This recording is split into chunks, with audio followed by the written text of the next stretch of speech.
estaba afuera los días de los 21 días. Me miraba así con mucha tristeza.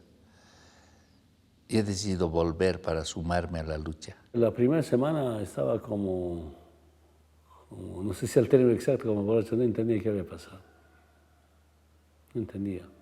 Apenas he conseguido un vuelo. He llegado hoy día, mañana sí ha de oler nuevo. Asumo de inmediato la presidencia del Estado y me comprometo a asumir todas las medidas necesarias para pacificar el país.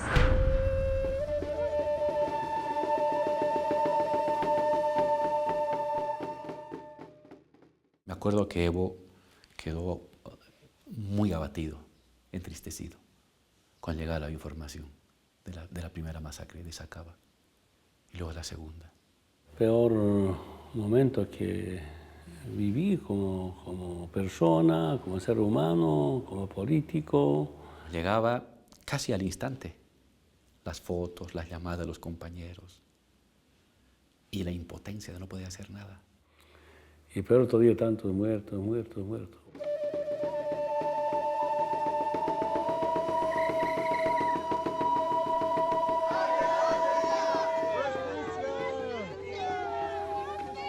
La represión lo que busca es cortar de raíz para que el ejemplo no cundiera. Porque si Sacaba y Sencata triunfan, quizá el proceso de desarticulación popular hubiera sido más rápido de lo que pensamos. Sin Sencata y sin Sacaba no hubiesen logrado sostener el gobierno de facto de la señora Áñez. Porque se estaba levantando. Se estaba levantando. Si esto iba todavía escalando, sin lugar a dudas que la señora Áñez hubiese tenido la duración de Natush Bush, 16 días. Dicen que las condiciones objetivas estaban dadas en ese momento para que se dé una revolución, una insurrección. Lo que faltaban son las condiciones subjetivas. Dirección. Mira cómo viene, mira, otro viene. Reprimen con mucha violencia, atemorizan a la población, producen una enorme cantidad de detenciones para sostener su gobierno. Esto es. Con esto nos han matado. Miren esto ahora. Por eso es comprensible que después de Sacaba y Sencata hay meses de imposibilidad de los de abajo de articular una movilización popular fuerte.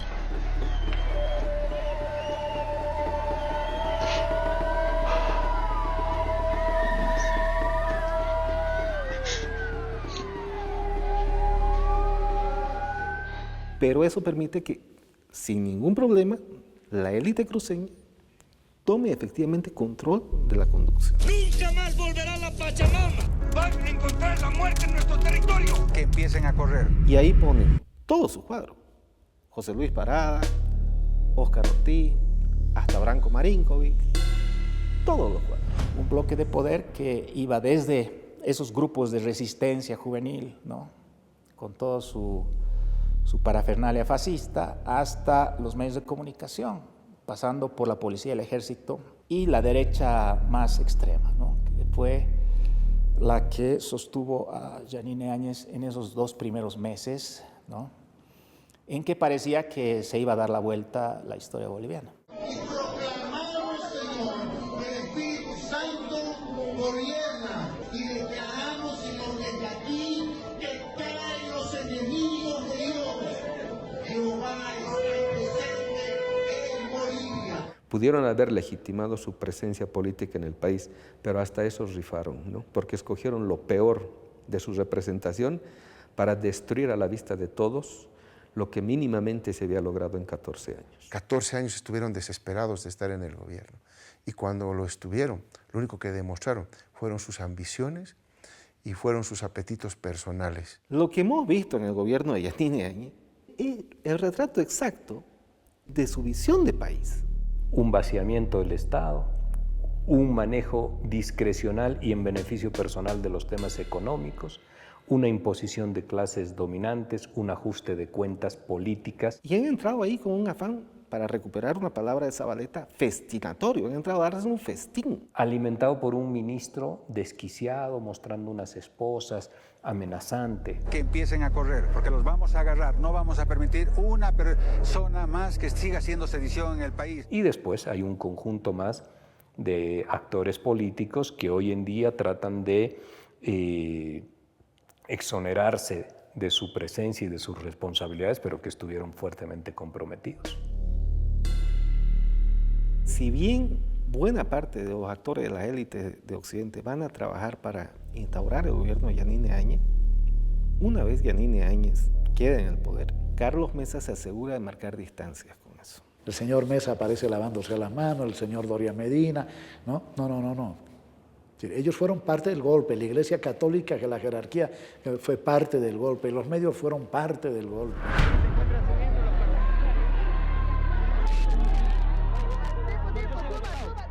Ha sido un año de luto, de llanto, de tristeza.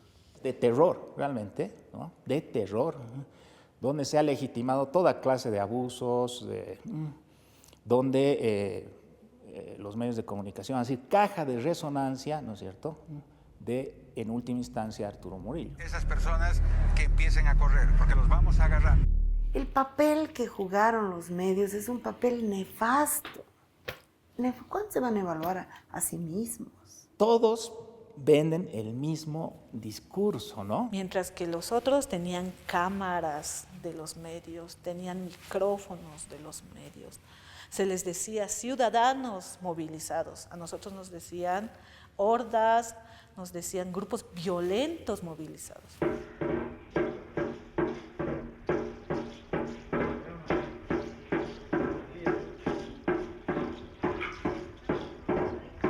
Han sido las personas con su celular. Esa ha sido su única arma.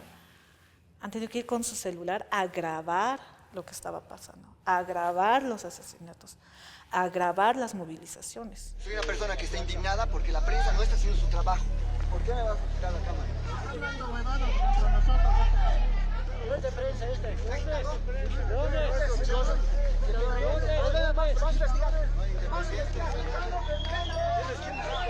Y en ese momento de opresión en las redes aumenta la credibilidad, ¿no?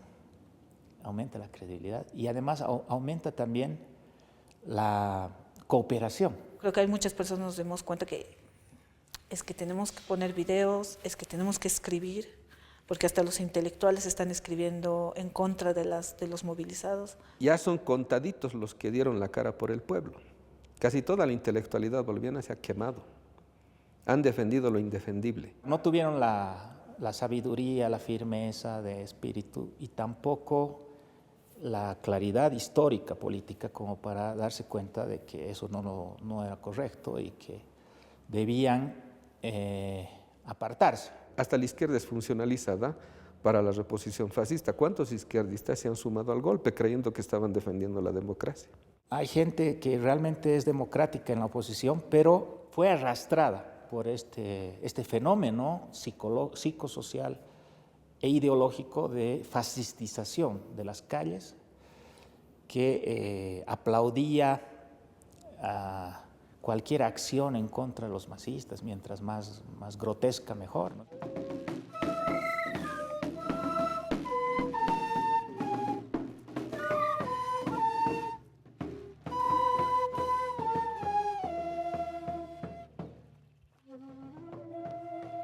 Era un momento de fascismo que no creíamos que podía llegar a pasar. Y yo lo único que he escrito esa vez ha sido, ¿por qué queman la huipala? Después he dicho, este es el pueblo y los otros son puros jailones. Eso he dicho. Y después, lamentablemente,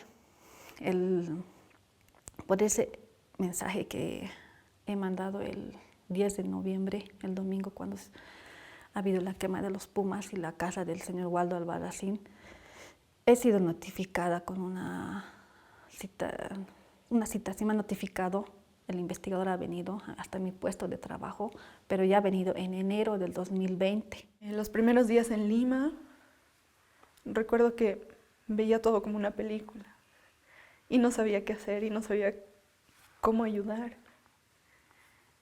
Y si no estoy mal, fue el segundo día que sacaron una denuncia de que yo había quemado el Puma Katari. La denuncia o la notificación que me han traído era por 5 procesos. Estaba desde asesinato, daño calificado, asociación delictuosa, la quema, instigación a delinquir. Me estaban queriendo culpar como si yo fuera dirigente. Fue mucha la gente afectada por este tipo de denuncias, de calumnias, de infamias, que no tenían sentido. La fiscal que me estaba atendiendo en ese rato no ha tenido ni un poquito de consideración, porque desde un primer momento en que me han dado mi mandamiento de aprehensión y me he destrozado, estaba todo el rato llorando, porque jamás en mi vida yo he pensado que esas líneas que he escrito por WhatsApp iba a ser motivo para perder mi libertad. Yo había cambiado mi vuelo para regresar una semana después, pero en esa semana comencé a hablar con compañeros de Argentina que me decían que no era prudente que vuelva. Yo tenía la esperanza de salir por lo menos con detención domiciliaria, algo por mis hijas. Yo al señor juez, cuando he tenido la oportunidad de hablarle, le he dicho, pero no ha importado nada ese día. Lo único que para mí, punto de ver, ha importado es el poder político y el poder económico de una persona. Nosotros como CONADE vamos a coordinar con los comités cívicos del interior. 37 muertos, más de 800 heridos, más de 1000 personas detenidas en las cárceles. Y la persecución y el exilio y gente pidiendo salvoconductos para poder salir del país.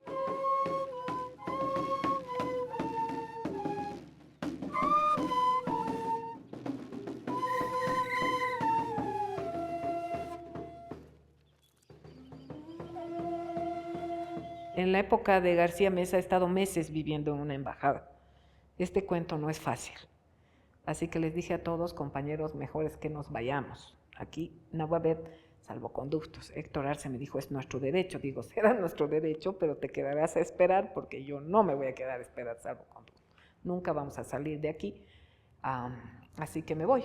Hubo una reunión con personeros de la Unión Europea que vinieron ahí. Yo les dije, ¿no?, muy claramente que yo tenía que salir del país, tenía que hacerme atender en el Brasil para ir controlando la enfermedad que tenía en ese momento y por lo tanto para mí era un tema central. Poco tiempo después, una madrugada a las 6 de la mañana, alguien me avisa que me están haciendo una orden de aprehensión. Entonces me dicen que además va a salir con alerta migratoria y que yo en un par de horas tengo que estar fuera de Bolivia porque si no me van a agarrar en la frontera. Estamos viviendo democracia, se respira democracia y en esta transición estamos nosotros presentes en vigilia permanente para evitar de que estos personajes, los delincuentes, fuguen de Bolivia. Hasta el Papa abogó por nosotros, agradecimos las campañas que hicieron para que nos den salvoconducto, pero sabíamos, éramos conscientes de que era imposible que nos den salvoconducto. Probablemente iban a dar salvoconducto a los otros 6 compañeros, menos a mí. Fue mucha presión, y ahí yo debo valorar de manera positiva el rol que jugó el embajador Edmundo Fon. Se portó muy fuerte, con una personalidad muy serena, muy tranquila, que prácticamente obligó a que nos dieran la autorización para que salgamos del país. La policía en ese momento nos hizo pasar malos ratos. No querían darnos, por más que tenía el salvoconducto, no quería dejarnos salir del país. Detienen a 2 exministros del gobierno de Evo Morales. Ambos se resisten ya que les habían concedido un salvoconducto a México, en cuya embajada llevaban 2 meses refugiados. Yo creo que querían escarmentarnos. A nosotros ya nos estaban buscando. Uno, porque nosotros habíamos sido partícipe de la marcha de protesta en contra del paro. Y teníamos vinculación con la dirigencia de trabajadores y demás. Entonces ese hecho dio lugar a que ya nos buscaran, nuestra familia entró en riesgo. Entonces yo a partir de ahí decido entrar a la clandestinidad. Después de eso me fui a Argentina de Lima, porque Perú tampoco era muy seguro. Y estando en Cusco, Diego Pari me llama a través de un amigo y me dice, ¿estás en Perú? Sí, le digo, el presidente Vizcarra, que en ese momento era el presidente del Perú, me ha dicho que los bolivianos que salgamos de nuestro gobierno por el Perú, que pasemos, no hay problema, pero que no nos quedemos porque él no controla su policía y que la policía peruana nos va a entregar a la boliviana.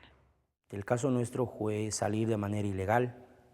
Bueno, primero cruzando todo un calvario de travesía porque estaba todo militarizado, las trancas y nosotros con el temor si nos van a agarrar o no nos van a agarrar. Incluso estando allá en Argentina recuerdo que no dormíamos bien, porque siempre que nos quedábamos dormidos despertábamos con el celular sonando porque algo había pasado, porque habían atacado a alguien, porque habían arrestado a alguien. Logramos salir y bueno, he estado prácticamente casi 7 meses en el exilio. El exilio es un castigo muy cruel. Incluso los griegos decían que es más cruel que la muerte. Te arrancan de tu tierra, de tus amigos, de tu vida y te ponen en quién sabe dónde. En México, en un mes estaba en 2 casas. En Argentina, toda 11 meses en 3 casas. Como gitano, pudiendo vivir en tu territorio. No has hecho nada, tanto esfuerzo después fuera de Bolivia. Un compañero de la CTA, oigan, aquí hay una casa de un compañero, pueden irse a vivir ahí. Hemos cambiado de 4 casas, cada semana, otra casa. Departamentos de jóvenes activistas que se salían de sus departamentos, sacaban sus cepillos de dientes y se iban, pues vivan acá. Ellos estaban en Buenos Aires capital y nosotros por la poca vinculación política, poco contacto teníamos, entonces teníamos que buscárnoslas dónde estar. Y por eso es que parábamos de pueblo en pueblo. Primero estábamos en Salta, de ahí llegamos a Buenos Aires para tramitar la precaria, nos encontró la cuarentena, tuvimos que contactarnos con la colectividad boliviana y así. Se vino mi hija a Buenos Aires conmigo, viviendo en una situación dramática porque no tenía trabajo. Como no teníamos dónde quedarnos, nos otorgan un espacio en la sede de la Federación de Trabajadores de la Prensa Argentina. Y pasamos toda la cuarentena en Buenos Aires, en un cuartito, mi hija y yo. Y bueno, estuvimos ahí toda la cuarentena. La colectividad boliviana nos hacía llegar los víveres. Nosotros no podíamos salir, no conocíamos a nadie, ni tampoco se podía trabajar porque estábamos en plena pandemia y allá el control era muy distinto. Fue muy duro todo lo que se vivió. Y creo que cada quien tiene una propia historia. Pero lo que sí coincide es que nadie lo pasó bien. El Día de la Madre, por primera vez a mis 30 y tantos años yo no estaba con mi mamá. Le compuse una poesía en quechua a mi mamá allá en Argentina y una poesía que nace del corazón, yo en quechua. Dice, Imainatamana, yuyarikusaigichu munasca mamita. ¿Y cómo no me voy a acordar de ti, querida madre? Sigan jucho y si tu manta pacho y wakuargangi, si vos desde niño me criaste. Guasayipatapia pauargangi y en tu espalda me cargaste con tu aguayito. O sea, una poesía que yo le dedico a mi madre. Bueno, eso es lo más duro de la familia. Evo Morales no tiene la menor idea de lo que ha sido ese año. Ese año ha sido una pesadilla. Fue terrible. Fue para mí el peor año.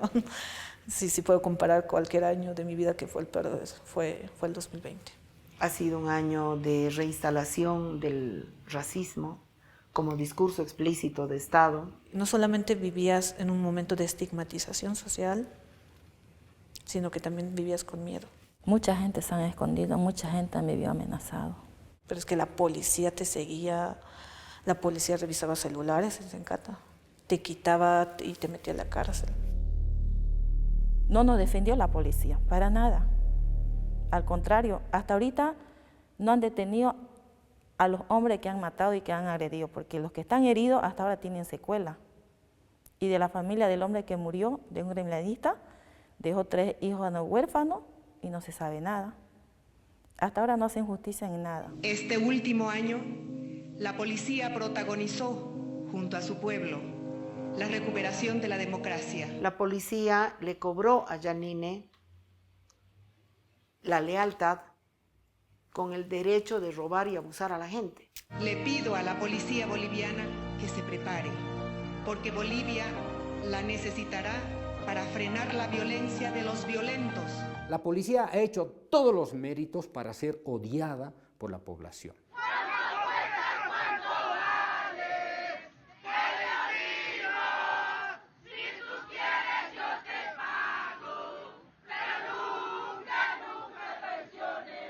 La crueldad, la tortura, la violación, la extorsión policial en las calles, en las cárceles, en la persecución, ha sido alimentada también, legitimada y justificada y apoyada por el ministro de Gobierno. Que lo que hacía Murillo, lo que hacía Áñez, lo que hacía Camacho, era como que destrozar esperanzas, darnos más miedo, diferenciarnos del otro. Eso es lo que quería hacer la derecha, pero resistimos.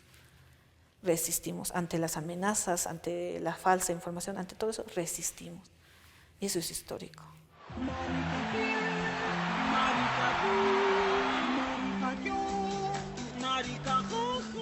En un primer momento gobernaron utilizando el miedo.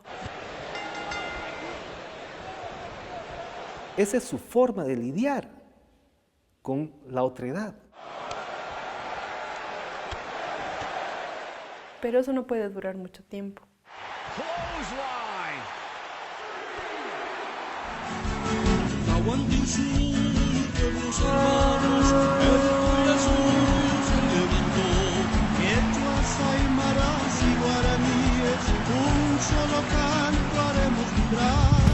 Lo único que provocaron es su ilegitimidad en el campo político e hicieron posible que el pueblo otra vez restaure sus capacidades históricas.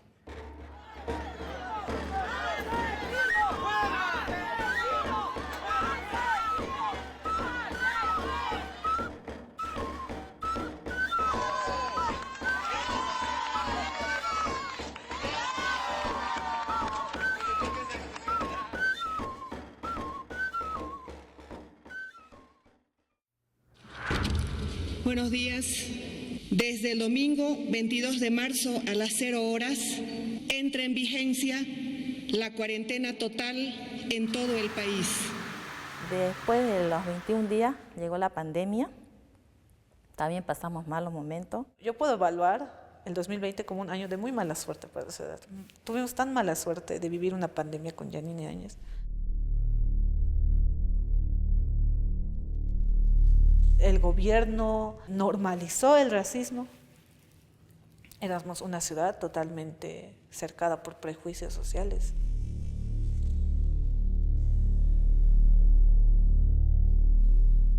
Nosotros éramos los que transmitíamos el virus y lo llevábamos a La Paz. Si íbamos a trabajar a la calle era porque somos salvajes, no entendemos. El hecho de que varios salteños estábamos muriendo era una mofa en redes sociales. Era como una alegría para las personas. El hecho de que alteños estamos muriendo. Y eso es tan duro. Hermanos bolivianos, hoy quiero enviarles un mensaje de fe, porque para Dios nada es imposible y estando con Él vamos a vencer esta pandemia. Estamos con más de 60 personas que vamos a salir a las calles y cada móvil que va a salir irá con un chofer y con 2 intercesores que irán orando y ungiendo la ciudad. Y bendito es el fruto de tu vientre, Jesús. Santa María, Madre de Dios. Ayunemos y oremos y estaremos a salvo. No pudieron manejar la pandemia, demostraron su incapacidad. Nos han robado. Para robarnos nos han encerrado en la cuarentena. Ni siquiera han conseguido vacunas como ahora lo está consiguiendo el presidente. Hay mucha gente que han sufrido de hambre. ¿Y dónde estaba Camacho? ¿Dónde estaba Camacho para darle 1 kilo de arroz a esa gente? Pan, ¿dónde estaba? Nada no han hecho para nosotros. Solamente por eso le digo, han entrado a robar, a masacrarnos, a mentirnos Nosotros con algunos vecinos hemos hecho pan, hemos ido a repartir a la gente pobre y humilde porque había mucha gente que estaban muriendo de hambre. La pobreza aumentó. En ese momento del gobierno de facto, los indicadores sociales se desestabilizaron totalmente. Aumentó la pobreza, aumentó el desempleo, aumentó la brecha entre ricos y pobres. Durante casi un año nos han encerrado y no hemos trabajado nada. Pero además ese dolor, ¿no? Vienen y te sacan tu pan de tu boca. Cualquier día, cualquier noche, no tienes dónde irte a quejar.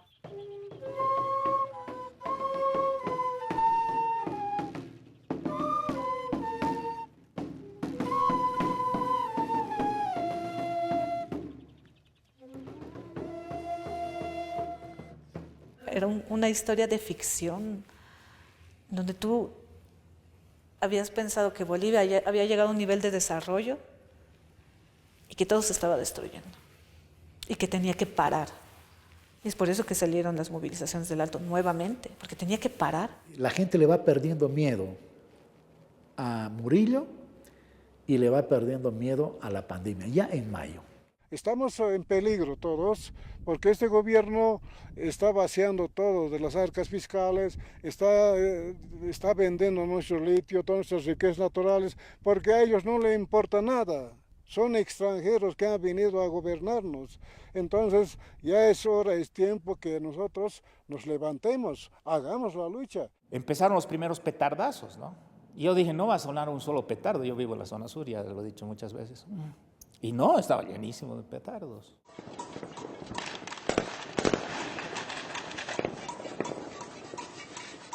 A las 9 de la noche tenemos que lanzar petardo para que haya una vez elecciones.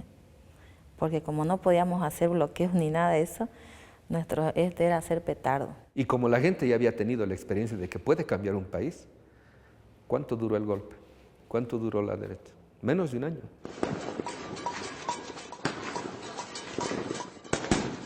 Es que es normal que los procesos sociales tengan un momento de emergencia, ascenso, estabilización y reflujo. Y luego vendrá un nuevo momento de ascenso.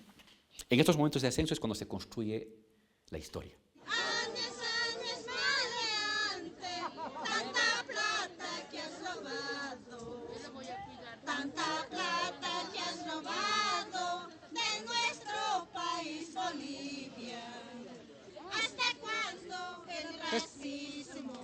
¿Hasta cuándo el desprecio?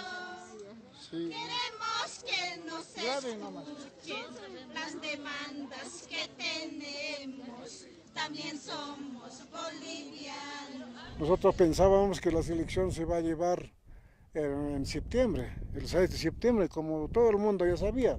Estábamos listos, preparados para depositar el voto.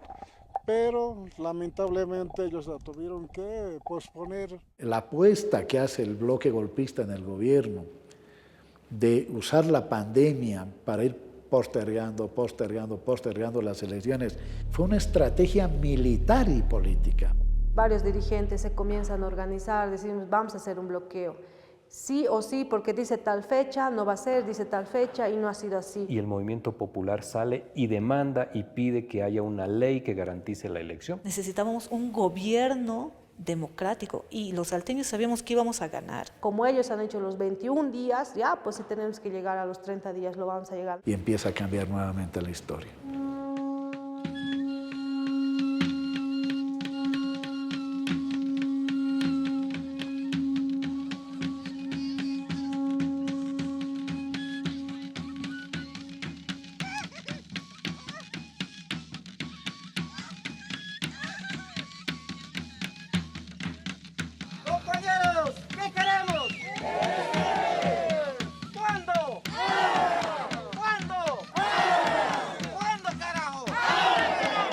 En agosto ya los tenían, como quien dice, rezando el santo en la boca.